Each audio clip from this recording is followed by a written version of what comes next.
If your videos should look great, then the most important things you have to consider are lighting and color grading. And since some of you guys asked me to make a color grading video, I will show you on a live example how I graded my last commercial. The commercial was shot with the Sony A7siii in SLOG 3.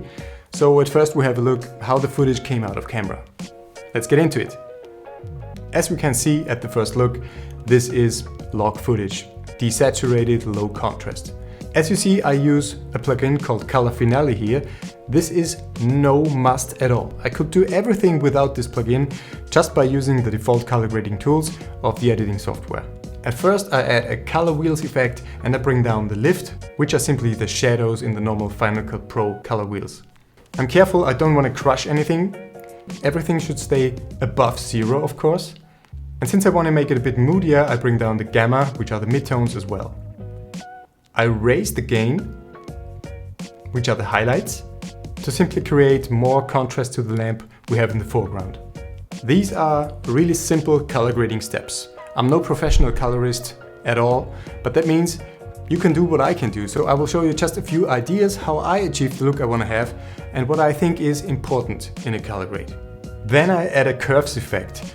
I know I could do almost the same with the color wheels, but I simply like a kind of an S-curve because I feel I can place the contrast with this wherever I want it, which is not possible with the color wheels in that way. So this is just a very slight S-curve for raising the contrast in the mids.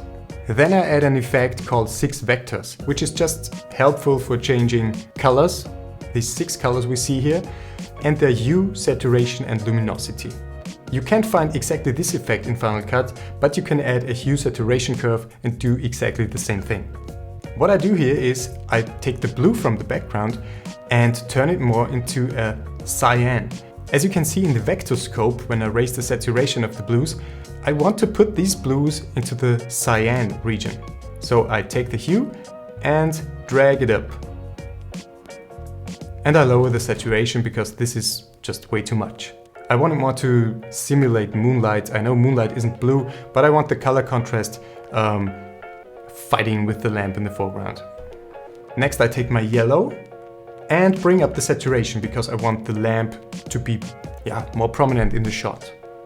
What I don't like now in this shot is there is a kind of yellow color floating over everything. This white sheet isn't white anymore, it's yellow. I want it to be more clean.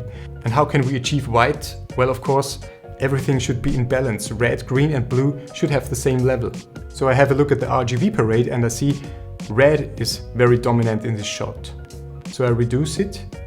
I bring up the blues and a bit green. Now I compare before and after by simply toggling the effect on and off.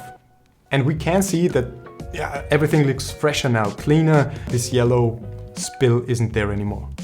What I don't like here is now the whole shot, the whole frame is evenly lit. So I want to add more contrast.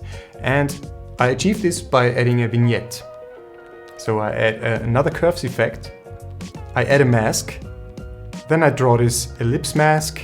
And I invert this mask. Why do I do that? Well, if I would not invert the mask and I bring down the luminosity, then of course I would darken the inner area of the shot, which I don't want. I want to darken the edges. So I invert the mask and then I bring it down and you can see what difference that makes.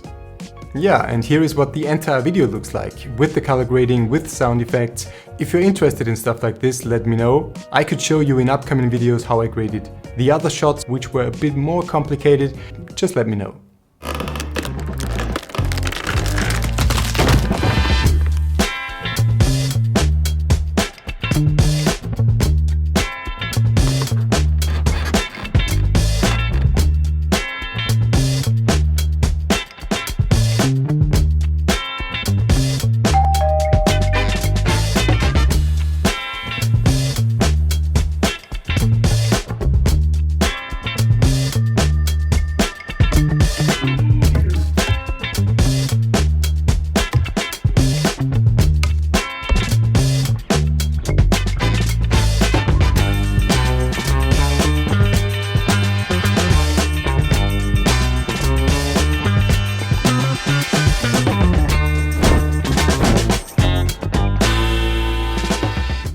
So guys and girls, this is it. If you like this video, maybe give me a like below, maybe subscribe to my channel, and hopefully see you again in the next one.